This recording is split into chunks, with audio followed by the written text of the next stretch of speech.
Gimana apa namanya kronologisnya? Baik, ceritanya begini Mas Hari. Saya lagi ngerjain sesuatu, nulis-nulis dan lain sebagainya. Kemudian masuklah ke kamar, saya duduk di situ. Nah, disitulah ada yang berbisik sama saya Mas Hari. Ada yang berbisik, bisiknya begini.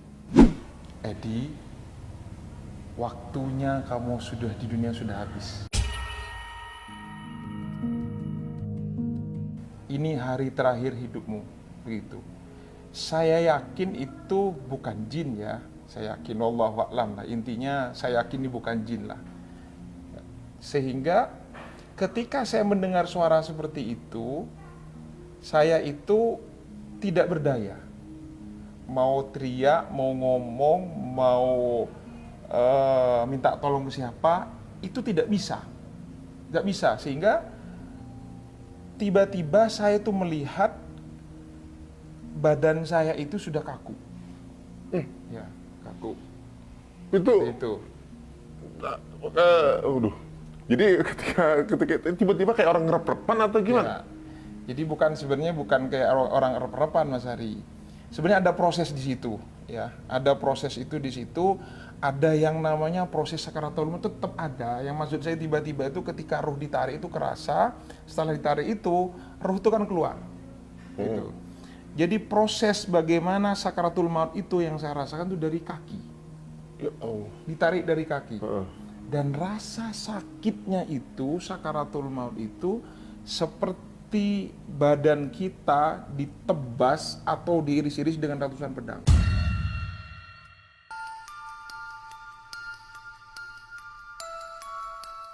Ya Allah. Atau ini kan Idul Adha nih. Ya kita bayangin saja kambing itu dikulitin hidup-hidup.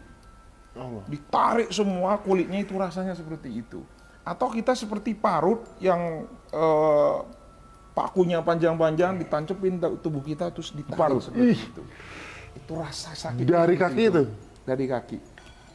Itu dalam keadaan Ustaz tuh ngerasain ini, ngerasain rasa sakitnya. Rasa sakit luar biasa Mas Ari.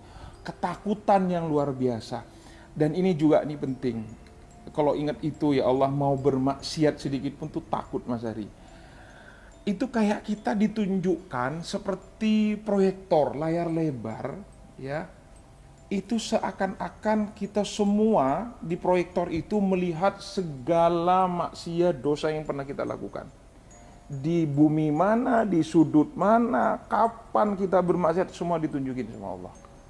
Di situ Mas Hari. Jadi kayak flashback semua tuh. Ya, flashback semua Mas Hari. Ingat semua dosa-dosa, malunya luar biasa. Apapun Allah tunjukkan di situ.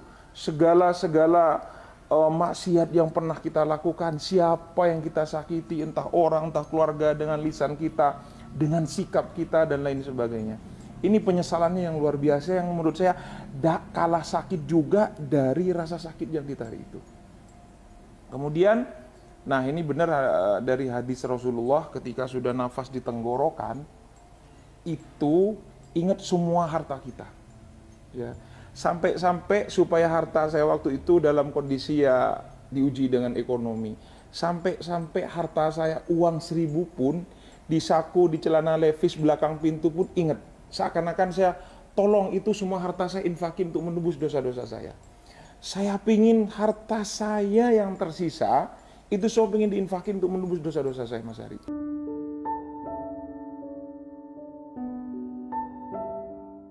Itu ketika sudah nafas rasanya sudah di sini. Itu apa ya? Saya rasakan sendiri tuh nafas dada itu nggak berdetak. Dada itu nggak berdetak, rasa sakit itu waktu sakaratul maut itu. Dan ruh itu keluar. Ketika keluar, saya seperti tertegun melihat jasad saya itu, badan saya itu kaku. Ya gimana mayat seperti itu? Nah itulah ternyata ketakutan itu bukan cuma ketika proses sakaratul maut, sampai ruh pun keluar, itu juga ada rasa ketakutan yang luar biasa. Nah ini nanti sebenarnya ini banyak kejadian Mas Ari, mungkin nggak cukup saya jelaskan 1 jam 2 jam, tidak akan cukup seperti ini. Ini persis sebelum saya mendirikan pesantren. Ini juga yang menjadi energi saya, semangat saya mendirikan pesantren Tahfiz Motivator Quran Indonesia seperti itu. Ketika saya melihat jasad saya itu Mas Ari, tiba-tiba ada yang berbisik begini, sebentar lagi kamu akan diurus, didatangin mungkar dan nakir. Itu juga nggak kalah mengerikan. Dengar nama mungkar nakir saja itu Mas Hari, itu mengerikan. Saya lari ke sana kemari, saya cari orang minta tolong supaya ruh saya kembali, supaya saya selamat, supaya saya hidup lagi.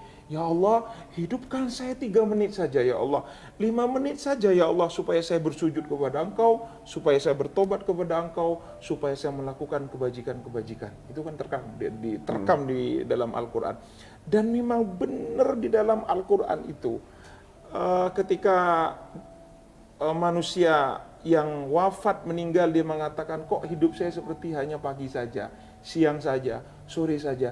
Dan itu benar-benar saya rasakan Mas Hari. Nah disinilah ternyata orang kalau sudah wafat meninggal dunia, apalagi naudzubillah ada di neraka, itu tidak akan pernah putus asa, setiap detik menangis kepada Allah untuk balik ke dunia, untuk bertobat, untuk beribadah kepada Allah.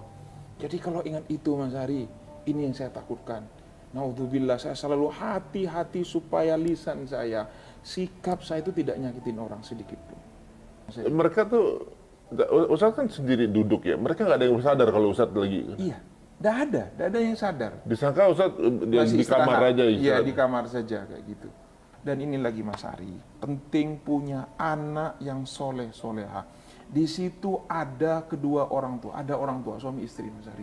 Itu mukanya dibakar, hangus, kayak suster ngesot ya, kayak film susternya itu ngesot Mas Ari di bawah itu. Ustadz juga lihat yang di alam sana juga lihat. Semua itu banyak yang kita lihat Mas Ari, banyak. Terus ada kerangkeng, besi-besi yang panas membara. Tahu nggak apa yang dikatakan oleh kedua orang tua ini? Tahu nggak apa yang dikatakan? Ya Allah, anak saya melupakan saya ya Allah. Saya mengandungnya, membesarkannya, melahirkannya, mendidiknya, dan dia sekarang melupakan saya ya Allah. Aku terlupakan ya Allah, aku terlupakan hari ini. Itu merintih-rintih menangis Mas Ari. Nggak didoain gitu. Nggak didoain sama anaknya. Mungkin anaknya juga bermaksiat di dunia. Ini penting mendidik anak untuk supaya akidahnya kuat, agamanya kuat, Qur'annya kuat sebelum yang lain-lain. Ini katanya dengan Qur'an Mas Ari. Jadi inilah kenapa saya mewakafkan diri saya untuk Quran. Jadi ketakutan saya itu nyari masjid Mas Ari. Yang saya cari akhirnya masjid. Nah ini penting umat muslim untuk cari masjid gitu kan ya. Cari masjid, saya masuk ke masjid Mas Ari, adem, ada cahaya Mas Ari. Duh saya merinding tuh kalau ingat tuh, nangis saya, ya Allah ya Rabbal. Tapi orang nggak ada yang lihat. Nggak ada yang lihat saya semua itu. Nggak ada yang lihat saya. Terus di situ ada anak-anak muda yang lagi pegang Quran Mas Ari. Yang lagi pegang Quran. Ya. Ada yang lagi pegang Quran. Kemudian wajahnya bercahaya, tuh rasanya itu kayak tembus ke langit. Saya di pintu masuk itu kaget karena mencari pertolongan supaya saya hidup ke dunia. Saya ngeliat itu, nangis saya. Itu indah, mulia, berwibawa. Pokok dengan segala kemuliaan yang saya lihat tuh, ini asik banget nih orang gitu. Indah banget, wajahnya berseri-seri. Saya bertanya dalam diri saya itu bertanya, ada jawaban. Nggak tahu siapa, pokok ada jawaban, ada suara begini. Itulah orang yang hafal Quran. Itulah orang-orang yang mencintai Quran. Itulah orang-orang yang memperjuangkan Quran Mas Adi. Itu bahasanya begitu. Itu bercahaya. Dan ini bahagia banget orang ini. Wajahnya berseri-seri. Saya sedih ngelihat kondisi saya. Karena saat itu kan saya belum punya pesantren, masih sibuk. Inilah itulah ya dengan segala kesibukan dunia. Kegiatan gitu, dulu, Ustaz, dulu apa kegiatan? Saya waktu itu ngajar, ya kerja, kemudian jualan lah waktu itu. Saya jualan kayak gitu. Sehingga memang cita-cita buat pesantren itu sudah dari kecil, cuma nggak terwujud. Cuma saya habis di dunia waktu itu ya? Ya, betul. Seperti itu. Nah, akhirnya saya pergi meratapi nasib saya. Sedih, meratapi nasib saya. Flashback selama di dunia itu meratapi nasib saya itu Mas Ari. Saya jalan, tapi yang diantara yang paling bercahaya itu adalah gurunya. Ada kiai, seorang kiai di tengah itu yang ngajarin Quran, itu yang paling bercahaya Mas Ari. saya pergi ke mimbar, tempat imam sholat. Saya sambil nangis, saya berteriak Mas Ari di situ. Saya nangis, ya Allah, berkali-kali saya ngomong, ya Allah hidupkan saya walaupun 3 menit, hidupkan saya walaupun 5 menit. Kalau sebelumnya saya pingin taubat gitu, pingin beribadah sama Allah gitu. Tapi ini beda, saya mintanya sama Allah beda. Ya Allah, jika Engkau izinkan saya hidup di dunia 3 menit saja, 5 menit saja, saya pingin taubat, saya pingin zikir, saya pingin sedekah, saya pingin semua kebaikan-kebaikan saya sampaikan kepada Allah. Saya pengen hidup ya Allah, saya pengen balik ke dunia ya Allah. Baru saya terakhir ingat dalam diri saya, ya Allah, jika Engkau izinkan saya hidup ya Allah 3 menit saja, 5 menit saja ya Allah, izinkan saya hidup di dunia ini ya Allah. Saya akan perjuangkan Quran hingga akhir hayat saya ya Allah.